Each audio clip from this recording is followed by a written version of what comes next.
CM Kejriwal की गिरफ्तारी के बाद अब आगे क्या है प्लान? ईडी क्यों मान रही है आपको कंपनी और केजरीवाल को डायरेक्टर? केजरीवाल पर किस आधार से की जा रही है कार्रवाई? क्या आप पर मुकदमा चलाने की तैयारी में है ईडी? सीएम केजरीवाल पर आखिर क्या लगे हैं आरोप? चलिए दोस्तों, इन सारी खबरों को बड़े विस्तार से जानते हैं और आप लोगों से विनम्र निवेदन है, चैनल को सब्सक्राइब करें, बेल आइकन जरूर दबाएं क्योंकि मेरे आने वाली वीडियो का लिंक सबसे पहले आपको मिलेगा। चलिए आगे बढ़ते हैं। दिल्ली की शराब नीति से जुड़े मनी लॉन्ड्रिंग मामले में दिल्ली के मुख्यमंत्री के खिलाफ मुकदमा चलने के लिए ईडी आम आदमी पार्टी को एक कंपनी की तरह मान रही है। इसके साथ ही सीएम अरविंद केजरीवाल को एक कंपनी के निर्देशक या सीईओ के रूप में जिम्मेदारी के साथ ठहराया जा रहा है। एजेंसी ने उनकी हिरासत की मांग करते हुए शुक्रवार को एक विशेष अदालत में कहा है कि इस तरह आपने अरविंद केजरीवाल के माध्यम से मनी लॉन्ड्रिंग का अपराध किया है। एजेंसी ने कहा है कि इस प्रकार अपराध पीएमएलए के धारा 70 के तहत आते हैं। पीएमएलए की धारा 70 कंपनियों की तरफ से किए गए अपराधों से संबंधित होती है और यह धारा उस समय लगाई जाती है जब साबित हो जाता है तो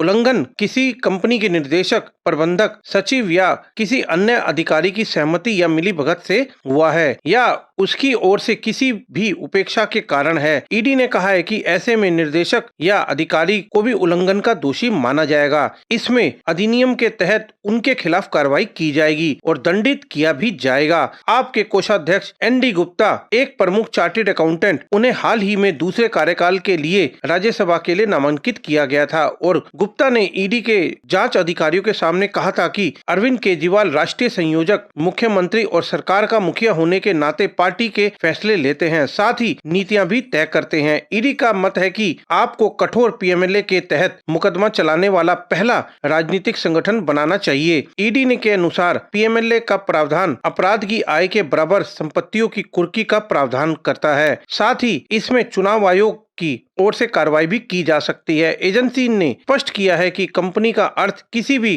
कॉर्पोरेट निकाय से या इसमें एक फर्म या व्यक्तियों का अन्य संघ शामिल है और किसी फर्म के संबंध में निर्देशक का अर्थ फर्म में व्यक्तियों का संघ शामिल है। अधिनियम के तहत केवल भारत के व्यक्तिगत नागरिकों का कोई संघ या निकाय ही राजनीतिक दल के रूप में पंजीकरण के लिए आवेदन कर सकता है। इसी प्रकार आम आदमी पार्टी ऐसे व्यक्तियों का संगठन है जो ईडी का कहना है इसी मामले में अरविंद केजरीवाल ने केवल आपके पीछे की ही सोच थे बल्कि इसकी प्रमुख गतिविधियों को भी नियंत्रित करते रहते हैं। अरविंद केजरीवाल इसके संस्थापक सदस्यों में से एक थे, साथ ही नीति के निर्णय लेने में भी शामिल रहे थे। जैसा कि गवाहों के बयानों से पता चला है कि ईडी का दावा है कि वह रिश्वत की मांग में शामिल हैं, जिसमें अन्य बातों से साथ साथ अपराध को बढ़ावा दिया गया है। जांच एजेंसी ने आगे स्पष्ट किया है कि पीएमएलए के तहत अपराध के समय केजरीवाल उक्त कंपनी यानी कि आपके बिजनेस के संचालक के लिए प्रभारी और जिम्मेदार थे। एजेंसी ने कहा है कि इसीलिए न केवल आप बल्कि केजरीवाल को भी अपराध का दोषी माना जाएगा। ऐसे में पीएमएलए की धारा 70 के तहत मुकदमा चलाया जा सकता है और सजा